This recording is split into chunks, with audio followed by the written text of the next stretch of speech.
Hello guys and welcome to this new video. Now this is a video I hopefully only get to make once a year, so I'm very excited about this one. Yeah, this is gonna be my team announcement for season 6. I will be playing SPL in season 6. I know I've already confirmed this, but today I'm going to confirm my organization, my teammates and everything like that. On top of that, we will also, all of us, be moving to America. And I think at least 5 of us are gonna stay in the same house, so that's gonna mean a bunch of content for you guys. So that's really awesome. I'm really looking forward to that. So if you have any content you'd like to see us do, comment down below what we should do. If that's hide and seek, I don't know, whatever, you know, that you can do in a team house, give me a comment, because I'm down to shoot some great content for you guys at home. Now, with that said, let's get to the roster and let's get to the team. So, a bit of backstory. After season 5 ended, obviously we didn't perform as we wanted to at Worlds. We had already gotten the news somewhere around the summer that the SPL would be moving to the States, and you'd have to play every game a skill shot, and you had 2 options. Either you could move there, or you could fly out 12 times in the span of 8 months. Like at least 12 times. So that meant you kind of had to travel to North America every 3rd week, which wasn't really a viable option for us Europeans, because that you can't really stay in Europe, because pretty much all the teams next year are going to be based in North America, so your practice would be pretty bad in Europe. Secondly, you have jet lag when you come to North America. Like if you keep on flying and flying and flying, then you'll fly out, you'll miss a day of practice, you'll miss maybe the next day of the practice because you'll have to stay in the hotel, and then you get to play your game jet lagged. So it wasn't really optimal for any of us. So I think a lot of people felt forced to move, and that also meant some of the bigger players quit, and we got hit especially hard on our team. EmilZy decided to step down from SPL level. Yamin decided to just kind of take a break from Smite altogether, and Maniac also decided to step down from SPL level.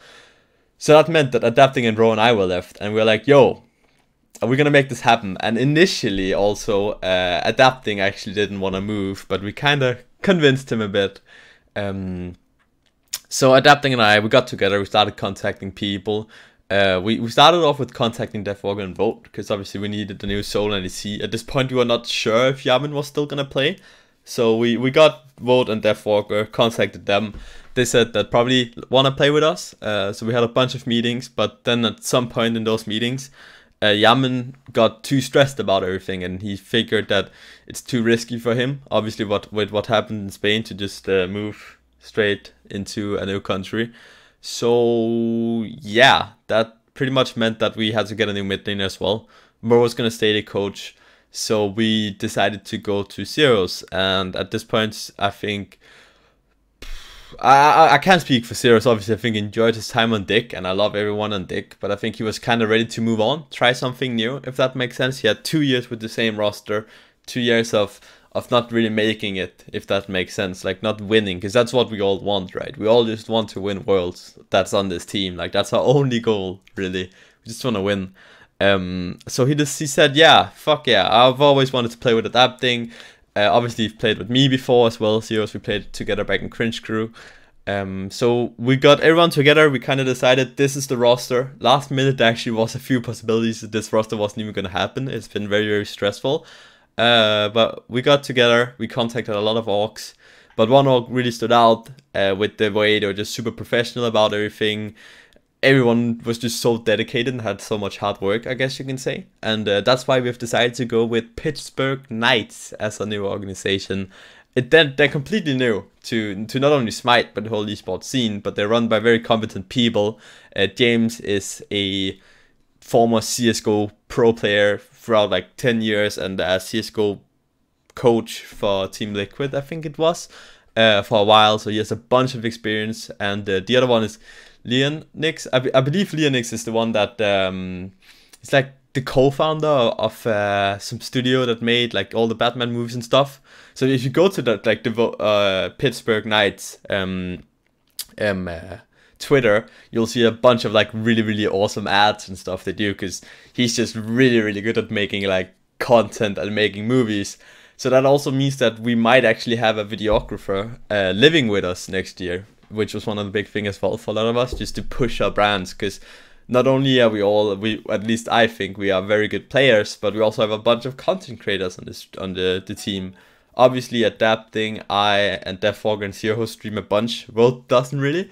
I make YouTube as well. Same kind of goes with adapting. So we're really interested in developing our social side as well as trying to win. So if we can get some help with that, that's kind of awesome. So that's kind of how we ended up going with Knights. They just seem very professional about everything, already feel at home. Obviously they're new, but I'm proud to be representing not only Knights but also Pittsburgh, because that team has some deep bonds. Obviously, Pittsburgh Knights is like I think it's like a sister company of Steelers and Pittsburgh Penguins as well, the NFL and the hockey team and NHL. So that's pretty much the team and some backstory. Kind of a long backstory, but it's gonna be Vote ADC, EmilZy support, Zero mid, DevFog solo. So that's the team right there, and then you have Ro as the coach. Bam. And Ro will also be moving to America, which was one of the big things. Like, we wanted an org that also supported a coach, because that sadly hasn't been the case in some other teams scenarios, which is pretty sad. Now, initially, so this is kind of the team, right? So the team is announced. Our goal is just to win everything. It sounds so easy. It definitely isn't. Like, don't get me wrong, I don't think we just can slack and just win everything. But I believe that if we work hard enough, we can win everything.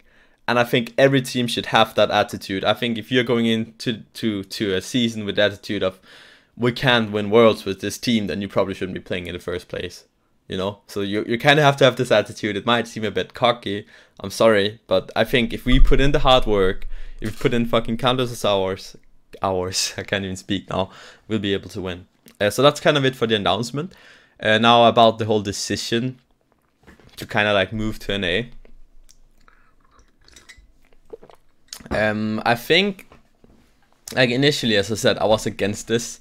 I didn't think it was smart. Like, obviously from high-risk point of view, it's okay, because you're moving all the players there. You can make a bunch more of like content and that stuff. So I guess we kind of figured out along that we need something from high-risk, right? Like, we pretty much had nothing. We just knew that high-risk would fly us out and they provide a stipend for a team so we could get housing. But we all us players, we kind of grouped up together. And we were like, yo, high-risk, we need something else. So I've been spending so much time behind the scenes, getting every pro player together. I actually wrote a letter of, what do you even call it? Like, not even letter of recommendation, but like a letter of intent, something like that. I just wrote a 5-page letter to high-risk saying what was wrong with the move to NA and how to fix it. And we ended up having meetings with some of the top executives at high-risk, as all the players. We did that.